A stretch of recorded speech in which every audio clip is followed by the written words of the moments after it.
Bonjour à tous, l'Aston Martin Vantage AMR, la fin des Nissan 370Z Roadster et la dernière apparition de Fernando Alonso aux 24 heures du Mans, c'est notre sommaire du jour.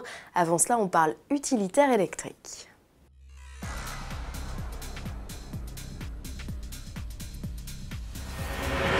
Grosse offensive électrique sur le segment des utilitaires chez PSA, le groupe annonce l'arrivée des versions zéro émission à l'échappement des Peugeot Boxer et Citroën Jumper. Convertis après leur sortie d'usine par le spécialiste turc BD Automotive, les modèles profiteront d'une autonomie comprise entre 225 km pour les fourgons les plus courts et 270 km pour les plus longs. Des données établies selon l'ancien cycle NEDC, il faudra donc tabler sur un peu moins en usage réel. Les e-Boxer et e-Jumper, rivaux des Renault Master Z2 et Volkswagen e-Crafter, seront commercialisés dans les prochains mois. La gamme s'étoffera avec les versions électrifiées des utilitaires compacts Expert Jumpy Vivaro et en 2021 avec les fourgonnettes partenaires Berlingo et Combo. De son côté, Toyota, partenaire de PSA en matière d'utilitaire, profitera de cette nouvelle motorisation sur ses Pro Ace et Pro Ace City.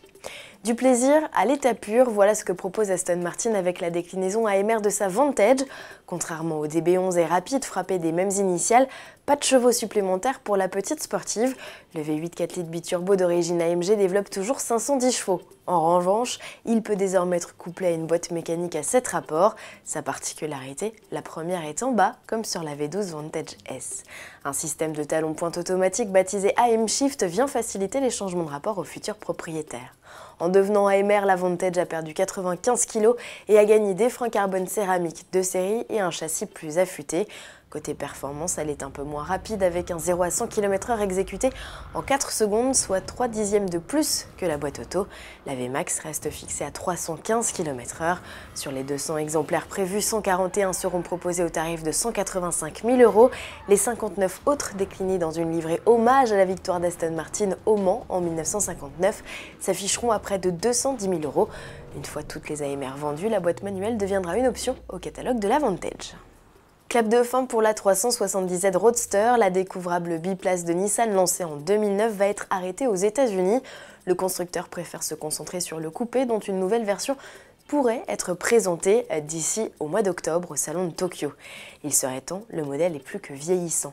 Le Roadster connaîtra-t-il le même sort en Europe? Nous ne sommes pas à l'abri d'une telle décision, les ventes ne sont pas spécialement florissantes sur le vieux continent. En attendant qu'une décision officielle soit annoncée, le Roadster au V6 Atmo de 328 chevaux reste disponible au catalogue, mis à prix 39 900 € en France. Un peu de sport pour finir. À l'aube des 6 heures de Spa-Francorchamps, Fernando Alonso a annoncé qu'il allait mettre fin à sa carrière dans le championnat d'endurance. Que les fans se rassurent, le pilote espagnol assurera bel et bien la course des 24 heures du Mans le 15 juin prochain. Après quoi, il sera remplacé par l'ex-pilote Porsche Brendan Hartley dans le baquet de la Toyota TS50 hybride. Le double champion du monde de Formule 1 dit vouloir se consacrer à de nouvelles aventures au sein de l'équipe. Objectif Dakar? Pourquoi pas, il a déjà testé un Hilux et pourrait bien en prendre le volant dès janvier en Arabie Saoudite.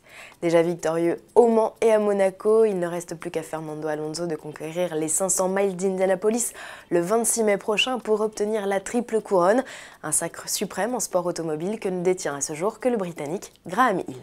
À demain.